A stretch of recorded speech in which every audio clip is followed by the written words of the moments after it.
Señor hablaba a mi vida y vamos a ir a la palabra, a Mateo capítulo 5, desde el versículo 28.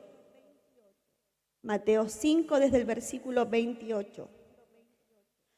Y dice así la palabra de Dios: cuando llegó a la otra orilla, a la tierra de los Gadarenos, a su encuentro vinieron 2 endemoniados que salían de los sepulcros, feroces en gran manera, tanto que nadie podía pasar por aquel camino. ¿Le ha pasado algunas veces que cuando vemos a algunas personas en situación de calle, como que uno, ¿qué hace? Los evita, ¿cierto? Porque hay algunos que son un poco violentos, hay algunos que son un poquito por su estado, están también irrespetuosos, no tienen razón, no están pensando. Están ahí en un estado, como le decía, medios violentos. Bueno, este era el caso de estos 2 hombres. Eran agresivos, eran violentos, aparte que su hábitat era estar en el cementerio. Ahí estaban ellos, entre ese lugar se movían. Entonces, dice que cuando vieron que Jesús se acercaba, dice que ellos clamaron diciendo: ¿qué tienes con nosotros, Jesús, Hijo de Dios? ¿Has venido acá a atormentarnos antes de tiempo? Estaba paciendo lejos de ellos un hato de muchos cerdos, y los demonios le rogaron diciendo: si nos echas fuera, permítenos ir a aquel hato de cerdos. Él les dijo: id. Y ellos salieron y se fueron a aquel hato de cerdos, y he aquí, todo el hato de cerdos se precipitó en el mar por un despeñadero, y perecieron en las aguas, y todos los que apacentaban huyeron, y viniendo a la ciudad contaron todas las cosas y lo que había pasado con los endemoniados, y toda la ciudad salió al encuentro de Jesús. Y cuando le vieron, y esta es la parte que me sorprende de esta historia, y cuando le vieron, le rogaron que se fuera de sus contornos. O sea, después de tremendo episodio de liberación, de sanidad, de restauración, después de que 2 endemoniados, y específicamente en los otros evangelios se habla mucho de uno, después de ver la liberación que hace Jesús con este hombre, la ciudad lo que hace es pedirle a Jesús que se vaya de ese lugar. Dice la Biblia, le rogaban que se fuese de ese lugar. ¿Qué es lo que mire, si yo veo que hay un profeta, que hay un pastor, es como esta mujer que viene de Argentina, usted pudo ver en las noticias, una mujer que está siendo usada en milagros. Yo vi la noticia en ella en Argentina, creo que también estuvo en Chile, no sé en qué parte, no lo recuerdo, pero que habían filas y filas de personas buscando un milagro. ¿Usted pudo ver esa noticia? Yo creo que si supiéramos de una persona que tan solo al toque puede liberar, que tan solo a una oración puede quitar la diabetes, que tan solo a una oración puede restaurar algo, yo creo que nosotros seríamos parte de aquellos que se ponen en la lista o en la fila para recibir ese favor de Dios, ¿cierto? Creo que seríamos parte de ese grupo de personas. Pero ¿qué ocurre en esta ciudad, en Garada? ¿Qué ocurre acá?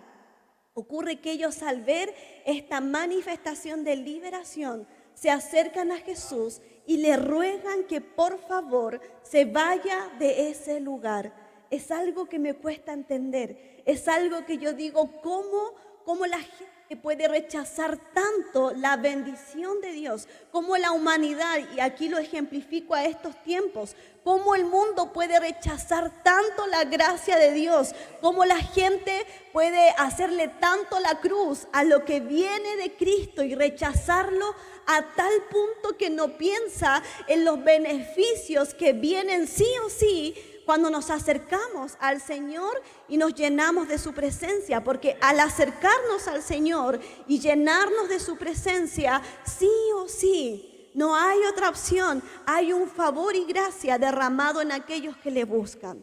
Entonces me sorprende ver cómo estas personas le ruegan a Jesús que se vaya de esa ciudad, que por favor no permanezca ahí, no lo quieren ahí. En otras palabras, no quieren ver la sanidad, no quieren ver la restauración, no quieren ver cómo el Señor hace un milagro. Imagínense, eran hombres que eran, podríamos decir, los indigentes. En otros evangelios, por ejemplo en Marcos capítulo 5, que también se relata esta historia, dice que este hombre andaba desnudo. Mire, vamos a leer Marcos capítulo 5, desde el 3 al 5. Dice, este hombre vivía entre los sepulcros y nadie lo podía sujetar, ni siquiera en cadenas.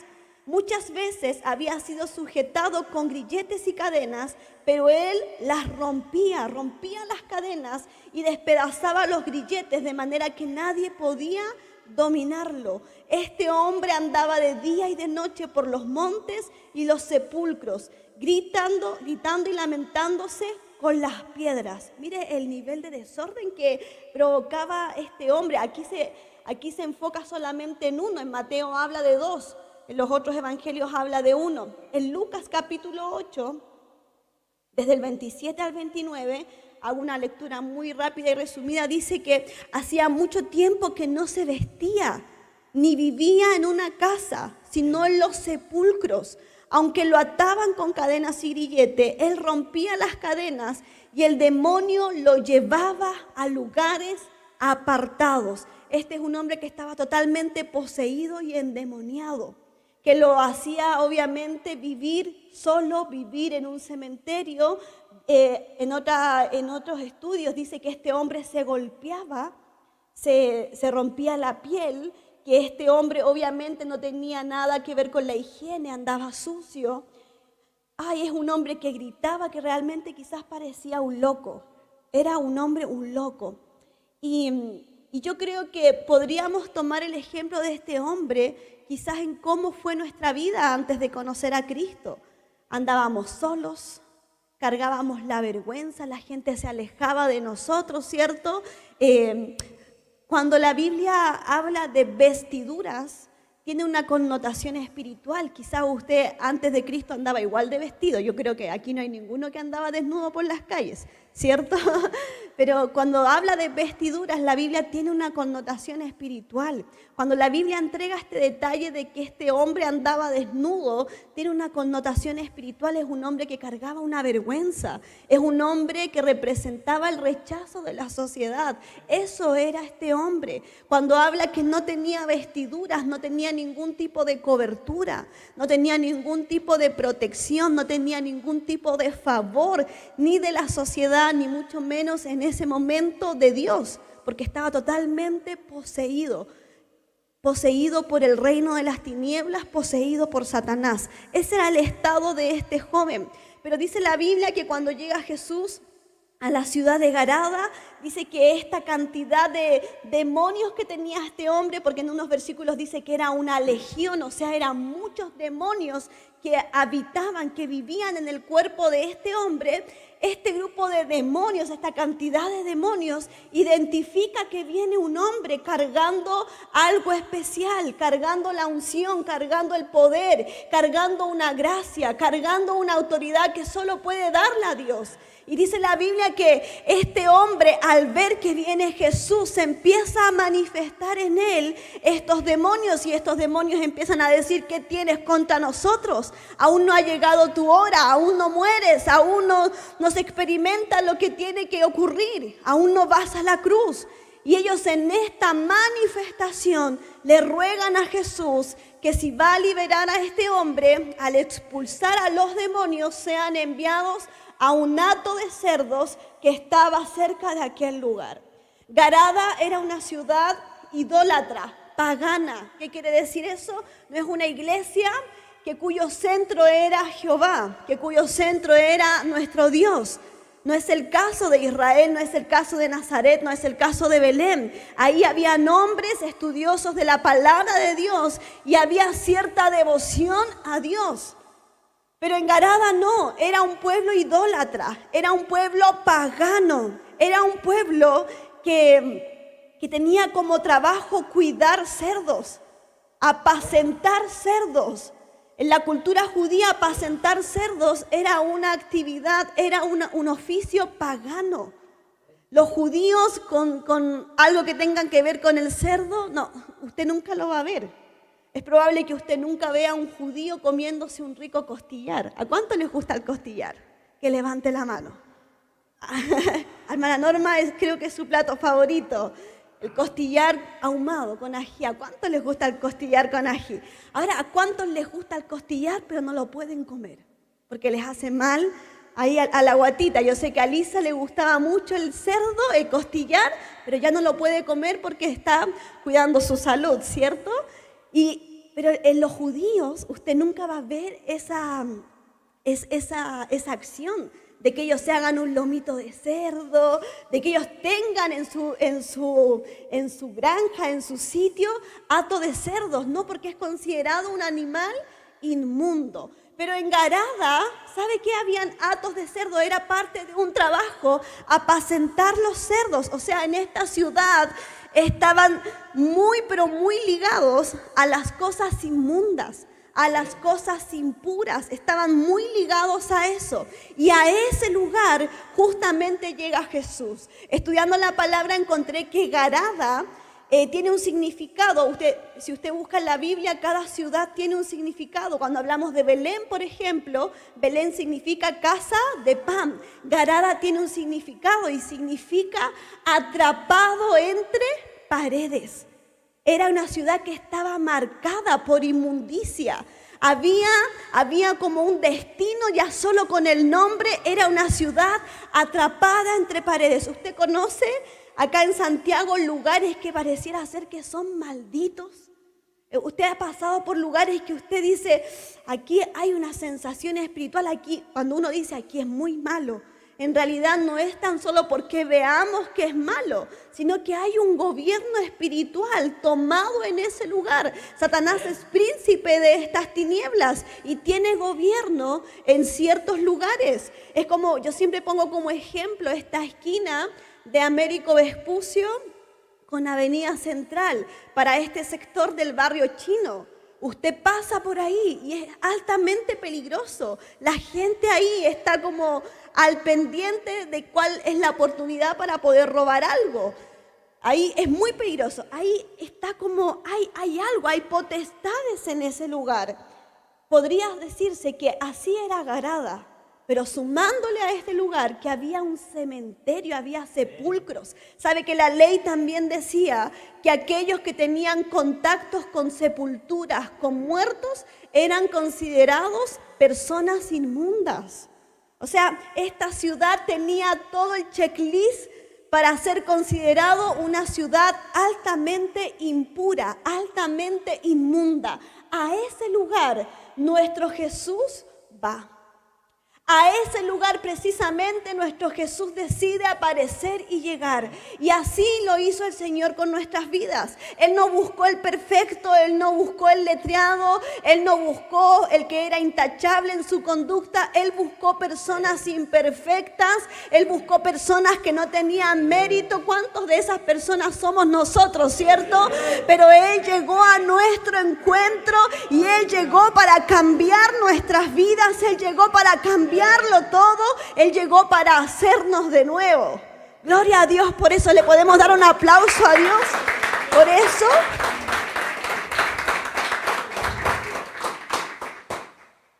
Y dice la Biblia que a ese lugar llegó Jesús. Y este gobierno, esta toma de Satanás en este lugar, sabe que ahí está Jesús, sabe que ahí está el ungido y empieza a manifestarse. Sabe que cuando estamos expuestos a la presencia de Dios, todo aquello que no compatibiliza con el reino de Dios empieza a manifestarse, empieza a resistirse. Siempre hay áreas que se resisten al cambio y a lo que el Señor quiere hacer. Aún con nosotros que llevamos quizás años en el Evangelio, años siguiendo a Jesús, aún hay áreas que se resisten al cambio, que se resisten a la transformación que el Señor quiere hacer con nosotros. Pero sabe que quiero profetizar en esta hora. Hay cosas que ya no se van a resistir más en nuestras vidas y serán transformadas por el poder de su Espíritu. Hay cosas que ya no se van a resistir más y este 2024 usted y yo veremos la transformación bajo el poder de Dios. Así que si usted hasta el día de hoy había cosas que aún le costaba dejar, le costaba abandonar, déjeme decirle que el Señor quiere hacer algo diferente este día y quiere traer todo a un cambio, quiere traer todo a una transformación. ¿Cuántos lo creen que Él lo quiere hacer? Él lo quiere hacer. Mire, ¿sabe cuál es la obra que quiere hacer Satanás? Satanás quiere dañar, quiere turbar el sano juicio del hombre. Satanás quiere oponerse a los planes de Dios. Satanás, su trabajo es engañar. Y eso es lo que él estaba haciendo en esta ciudad. Oponerse a la obra de Dios, estaba dañando y estaba engañando a la gente en este lugar.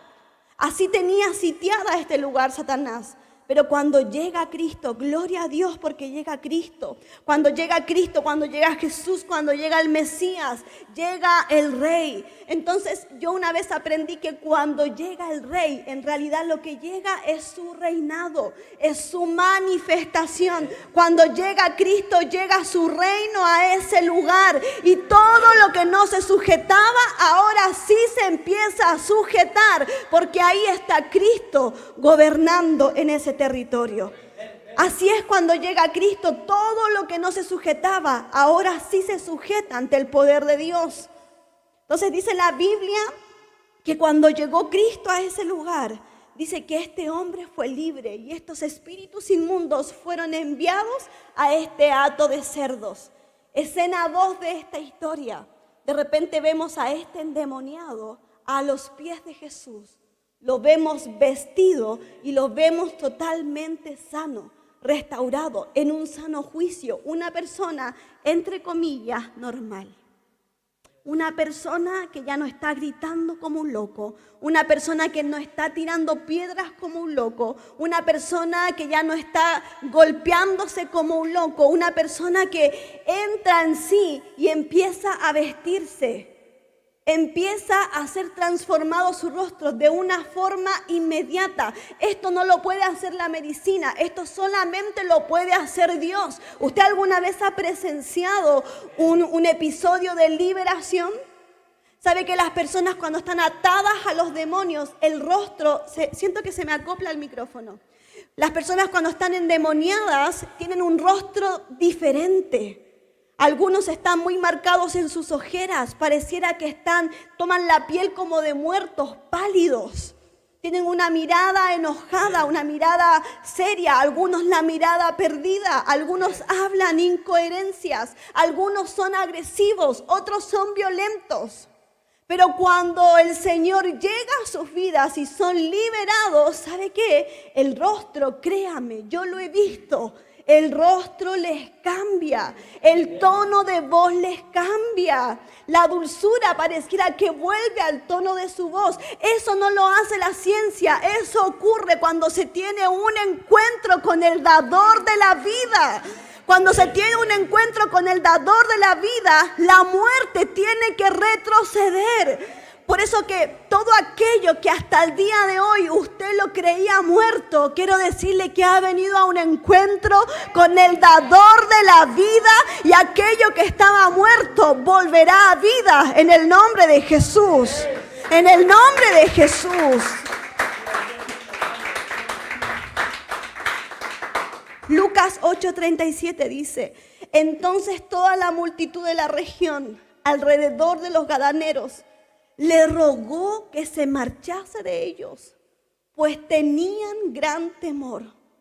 Entrando en la barca, Jesús se volvió. Y esta es la parte que, insisto, no logro entender. No puedo entender cómo rechazar una salvación tan grande. No puedo entender cómo, mire, ahí no se trata de la forma, ahí está Jesús mismo, ahí está el reino. Hoy día la gente puede rechazar mucho la verdad, puede rechazar mucho a los evangélicos porque hemos fallado mucho en la forma. La gente hoy día tiene motivos para rechazarnos.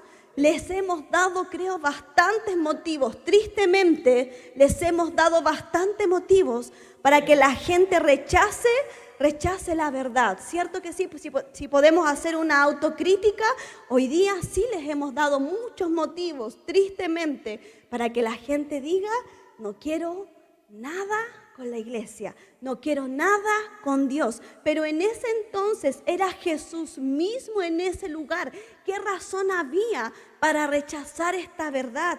¿Qué razón había para rechazar esta esperanza? Y dice la Biblia que le rogaban que se fuera de ese lugar. ¿Y sabe qué puedo discernir en este episodio bíblico? ¿Sabe qué puedo ver claramente en este episodio bíblico? Puedo ver que la gente tenía sus ojos puestos en una cosa, en la pérdida. Ellos pusieron sus ojos en la pérdida. Que el Señor les bendiga, bienvenidos. Ellos pusieron sus ojos en aquello que se estaba perdiendo. ¿Qué fue lo que se perdió? El hato de cerdos saltó por el precipicio, ¿cierto? Era una fuente de ingreso, era una fuente de generar recursos. Garada era una ciudad muy próspera. Y una de las razones de esta prosperidad económica era el trabajo que se hacía con los cerdos. Entonces, ¿dónde pusieron ellos su mirada? En la pérdida que Jesús estaba generando en ese lugar. A ellos no les importó si los endemoniados ahora estaban vestidos, estaban sanos, ya no estaban heridos. A esta ciudad no le importó si el hermano que estaba enfermo ahora está sano. A ellos, ¿qué les importó? La pérdida que se estaba generando a causa de que Jesús había llegado a ese lugar. ¿A cuántos le ha pasado? ¿O han visto? ¿O lo han vivido en carne propia? Que llegan a Cristo, o ha visto que llegan a Cristo. Usted está bien, está restaurada, está feliz. Antes no tenía sentido para vivir, ahora como que tiene un sentido la vida. Y está en esa armonía de vivir. ¿Y qué ocurre? La gente empieza a decir, ya no tiene ni tiempo para la familia. Va a la iglesia a que puro le pidan dinero. Ahora te tienen engañada. Y la gente no pone la mirada en qué cosa, en que la persona ahora está feliz, en que ahora la persona está restaurada, en que ahora la persona está distinta. Antes estábamos con adicciones, ahora no estamos con adicciones. ¿Qué nos dice la gente? Te están lavando el cerebro. ¿Qué te dice la gente? No, estás puro perdiendo tu tiempo, te están quitando la plata.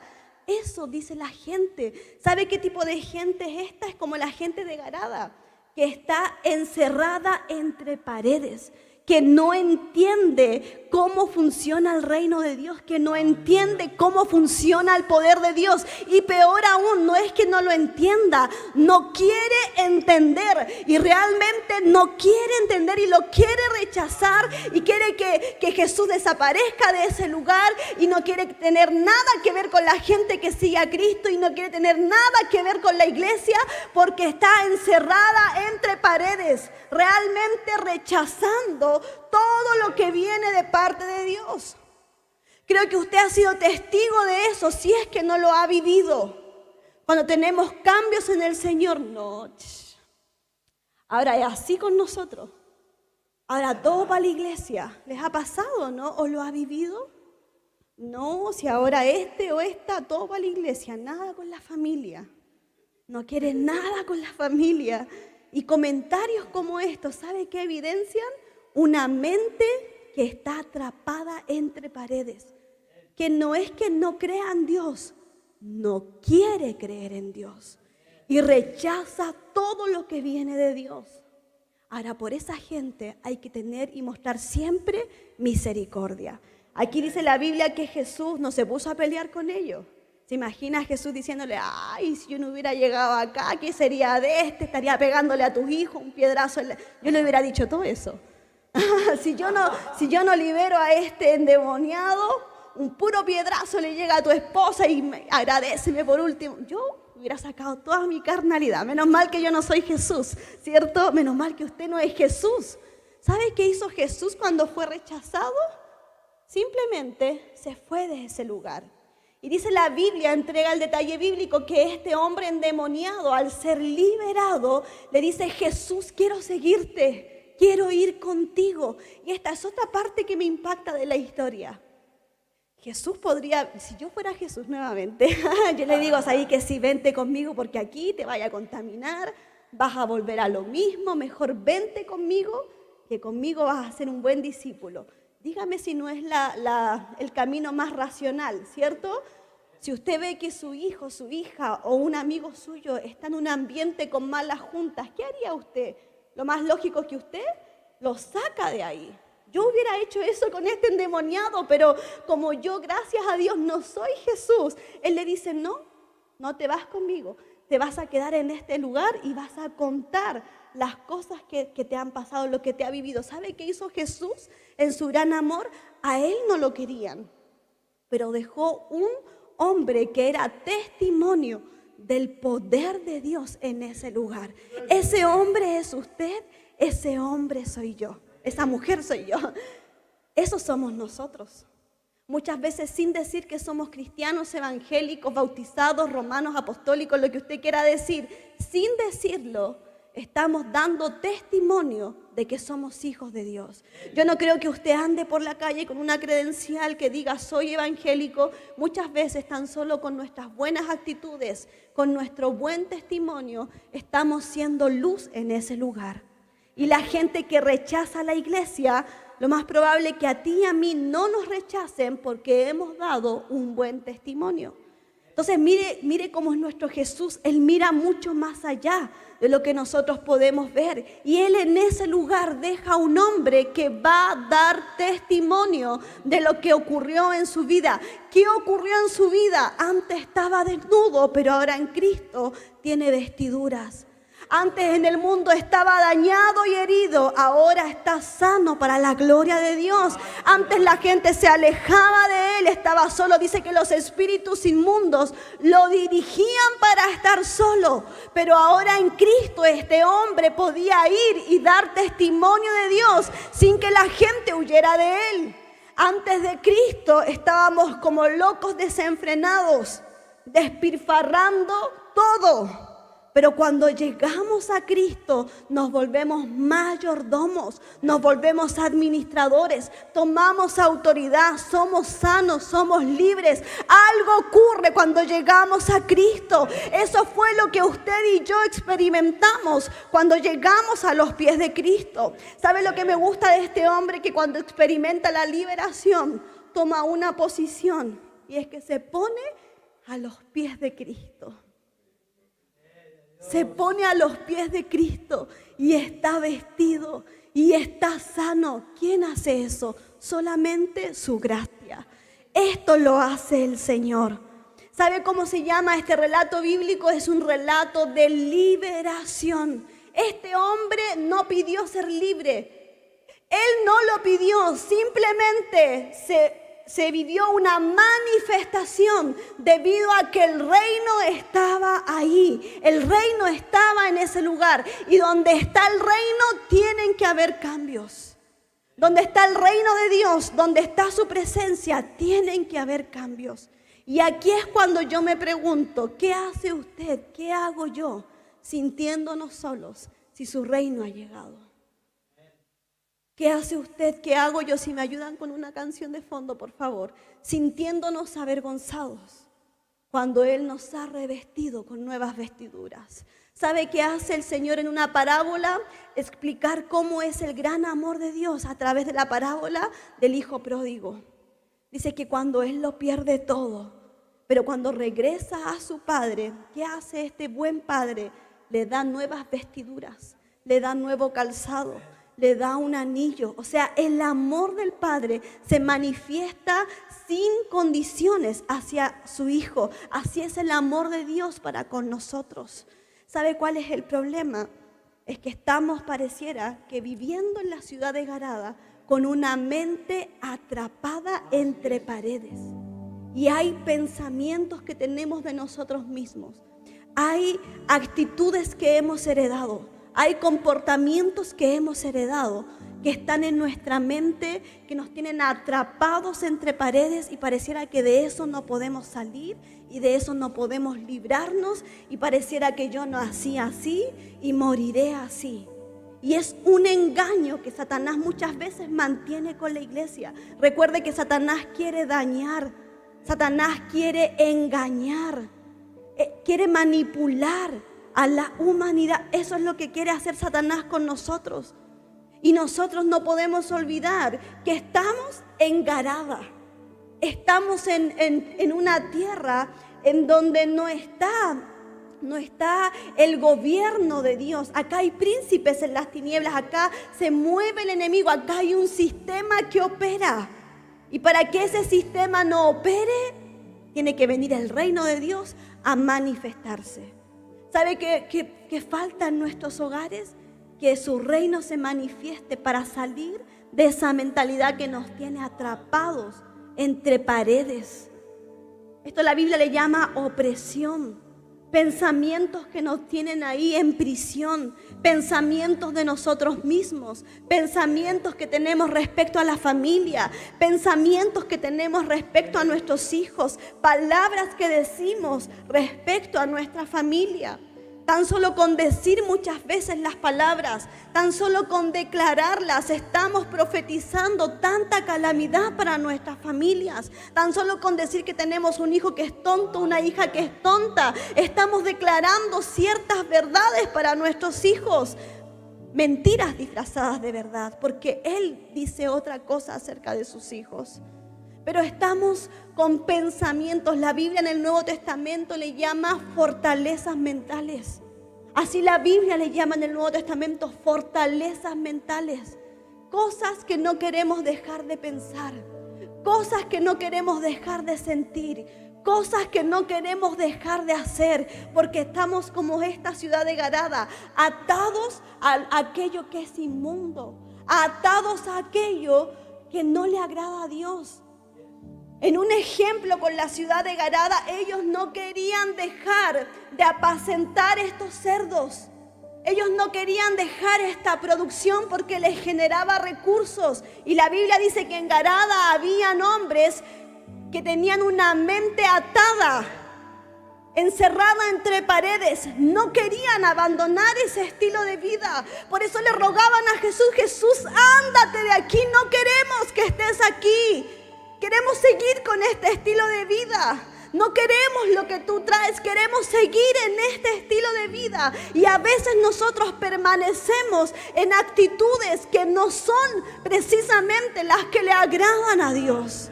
O dígame si usted y yo sabemos que aún hay cosas que no le agradan a Dios y no las podemos abandonar. Y por más que luchamos, no las podemos soltar. Y por más que oramos y ayunamos, pareciera que no las podemos dejar. ¿Sabe qué? Cuando el reino se manifieste en esta tarde con poder como lo hará, usted y yo vamos a ser impulsados a una transformación. Porque si el Señor está, tienen que haber verdaderos cambios. Si el Señor ha llegado a tu casa, si el Señor ha llegado a tu familia, usted y yo debemos experimentar cambios verdaderos. ¿Cuántos dicen amén? Y ese es el verdadero fracaso que muchas veces vemos en el Evangelio. Gente que simplemente llega a la iglesia, pero que no es transformada. Y yo me niego a ver una iglesia que viene martes, jueves y domingo, pero que no es transformada. Yo quiero ver una iglesia transformada bajo el poder del Espíritu Santo. ¿Cuántos dicen amén? ¿Sabe dónde está el problema? En la mente. Hay un muy buen libro que leí hace un tiempo que tiene por título El campo de batalla, la mente.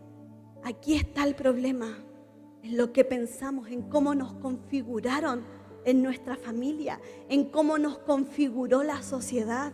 Es que para la sociedad es normal que tú tomes y tomes hasta perder la conciencia, porque eso te va a relajar y te va a hacer olvidar los problemas. La sociedad ha configurado a una generación así, que si se fuma un pitito se va a relajar, se le va a quitar la ansiedad. Hoy día el sistema está configurando así a las generaciones, que si podemos perdernos todo un fin de semana, te vaya a ahorrar las peleas en la casa. Que si a tu mamá y a tu papá les pasáis unas luquitas no te van a molestar por nada. No es cultura de honra, es como una cultura de, no sé, de propina. Es una cultura extraña y hemos sido configurados con ese tipo de pensamientos y ese tipo de pensamientos están establecidos en nuestra mente y sabe que muchas veces no los queremos abandonar porque nos da vergüenza el qué dirán, porque le tememos al cambio de vida, porque nos refugiamos en un estilo de vida, que quitar ese estilo de vida es perdernos y decir, ¿qué haré de mí ahora? Pero gloria a Dios porque usted está escuchando esta palabra y quienes están en el internet están escuchando esta palabra, porque si de algo estoy segura en esta ya tarde es que el reino de Dios ha llegado. Y si el reino de Dios ha llegado, todo lo que nos tenía ahí en opresión en nuestra mente, en esta tarde seremos totalmente libres. ¿Cuántos dicen amén? Le damos un aplauso al Señor.